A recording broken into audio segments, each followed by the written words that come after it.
Gold trusted gold buyers మీరు తాకట్టు పెట్టిన బంగారాన్ని విడిపించి ఈ రోజు ఉన్న మార్కెట్ ధరకు కొనబడును. జగిత్యాల జిల్లాలో అయితే దారుణం చోటు చేసుకుంది అనుకోవచ్చు. ఈ మధ్య కాలంలో పిల్లలు కలగనటువంటి కారణంగా అయితే ఒక భర్త ఏకంగా భార్యని అత్యంత దారుణంగా చంపినటువంటి పరిస్థితి కనిపిస్తోంది.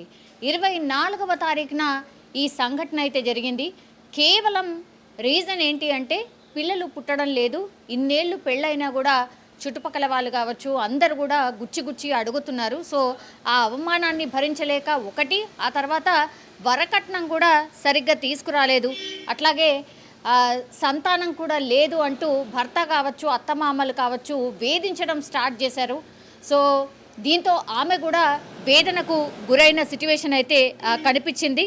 అయితే ఏం చేశాడు అంటే ఇట్లా కాదు అంటే ఎంత కొట్లాడినా ఎంత పంచాయతీలు పెట్టినా లేకపోతే ఎన్నిసార్లు చెప్పినా సరే వాళ్ళ అమ్మా నాన్నకు కూడా చెప్పిండు. అంటే ఈ భార్య వాళ్ళ అమ్మా నాన్నకు కూడా ఎంత చెప్పినా ఇట్లా మాకు సంతానం కలగట్లేదు కాబట్టి లోపం మీ పిల్లలోనే ఉంది కాబట్టి ఇంకా లాభం లేదు, నేను విడాకులు ఇస్తాను, అట్లాగే నాకు సరిపోయేంత కట్నం కూడా తీసుకురాలేదు ఇవ్వలేదు కాబట్టి నేను ఇంకా ఆమెను వదిలేస్తాను ఆర్ విడాకులు తీసుకోండి, ఇట్లాంటి రకరకాల ఒత్తిళ్ళు చేసినప్పటికీ కూడా వాళ్ళేమో లేదు ట్రీట్మెంట్ కొనసాగిద్దాము, ఏం లేదు ఈ మధ్యకాలంలో టెక్నాలజీ కూడా పెద్ద ఎత్తున వచ్చింది కాబట్టి దానికి అనుగుణంగా ఈ ట్రీట్మెంట్స్కి అనుగుణంగా పూర్తిగా అంటే పిల్లలు లేని వారికి కూడా సంతానం కలిగించే విధంగా కొన్ని హాస్పిటల్స్ కూడా ఉన్నాయి కాబట్టి అట్లాంటి హాస్పిటల్స్లో మేము ట్రీట్మెంట్ చేపిస్తాము అని చెప్పినప్పటికీ కూడా భర్త ఆల్రెడీ డిసైడ్ అయిపోయాడు అంటే ఎట్లాగో వదిలించుకోవాలి ఈమెనని.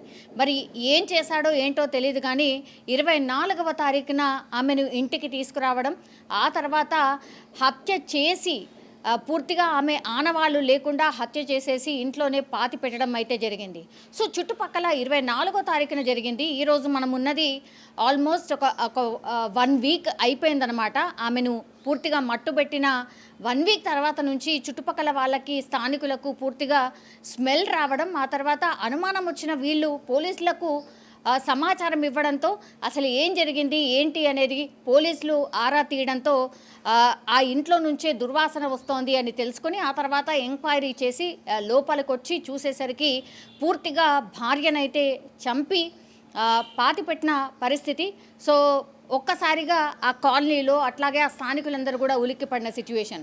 ఇప్పుడు అమ్మాయి వాళ్ళ తల్లిదండ్రులు ఒకటే చెప్తున్నారు, ఎస్ మా ఈ అల్లుడు ఎవరైతే ఉన్నాడో పూర్తిగా మీకు సంతానం కలగట్లేదు అని ఒకటి, అట్లాగే సరిపోయేంత మీరు వరకట్నం కూడా ఇవ్వలేదు కాబట్టి మీ బిడ్డను మీరు తీసుకువెళ్ళండి, నేను ఇంకో మ్యారేజ్ చేసుకుంటానని చాలా రోజుల నుంచి కూడా వేధిస్తున్నాడు. అయినా సరే మేము సర్ది చెప్పి లేదు అలా కాదు, మేము ఇంకో ట్రీట్మెంట్ కూడా తీసుకుందాము, ఇప్పుడు సక్సెస్ రేట్ చాలా బాగుంది అనేటువంటిది చెప్తూ కొంతమేర ట్రీట్మెంట్ తీసుకుంటున్నా కూడా భర్త మాత్రం వదిలించుకోవాలనుకున్నాడు కాబట్టి నా బిడ్డని చంపేశారు అనేటువంటిదైతే ఇప్పుడు అమ్మాయి వాళ్ళ తల్లిదండ్రులు వాదిస్తున్న సిచ్యువేషన్ అయితే కనిపిస్తోంది.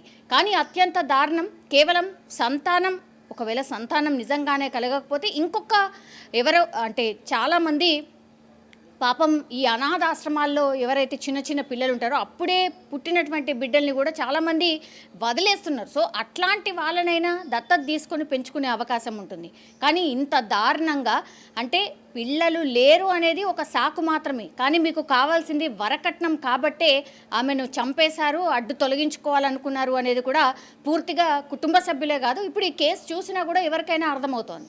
సో భార్యని వదిలించుకోవడానికి ఇదంతా చేసినట్టుగా స్పష్టంగా అర్థమవుతోంది. జగిత్యాలలో జరిగినటువంటి ఇన్సిడెంట్ ఈ మధ్య కాలంలో కూడా చాలామంది ఇట్లా హత్యలు చేయడానికే ఆలోచిస్తున్నారు. దీనికి సొల్యూషన్ అసలు హత్యలు చేయడం ఏంటి అంటే ఇంత దారుణంగా ఆలోచిస్తున్నారు, మనుషుల ఆలోచన ధోరణి ఇంత ఘోరంగా మారిపోవడం ఏంటి అనేది కూడా పూర్తిగా మాట్లాడుకుంటున్న సిచ్యువేషన్ అయితే కనిపిస్తోంది. కానీ ఈ కేసులో ఇప్పుడు నిందితుడు స్పష్టంగా కనిపిస్తున్నాడు, వాళ్ళ భర్తే ఇప్పుడు భార్యను చంపిన కేసు కాబట్టి కంప్లీట్లీ పోలీసులు కూడా ఆ దిశగానే కేసు నమోదు చేసుకొని ఇన్వెస్టిగేషన్ చేస్తున్న పరిస్థితి అయితే కనిపిస్తోంది.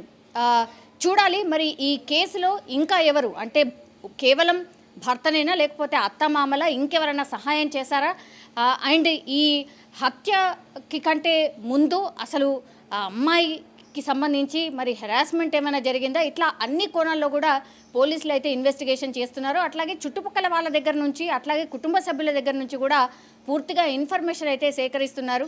న్యాయం జరగాల్సిందే, న్యాయం కావాల్సిందే అని ఇప్పుడు ఈ అమ్మాయి వాళ్ళ తల్లిదండ్రులు అయితే కోరుతున్న పరిస్థితి కనిపిస్తోంది.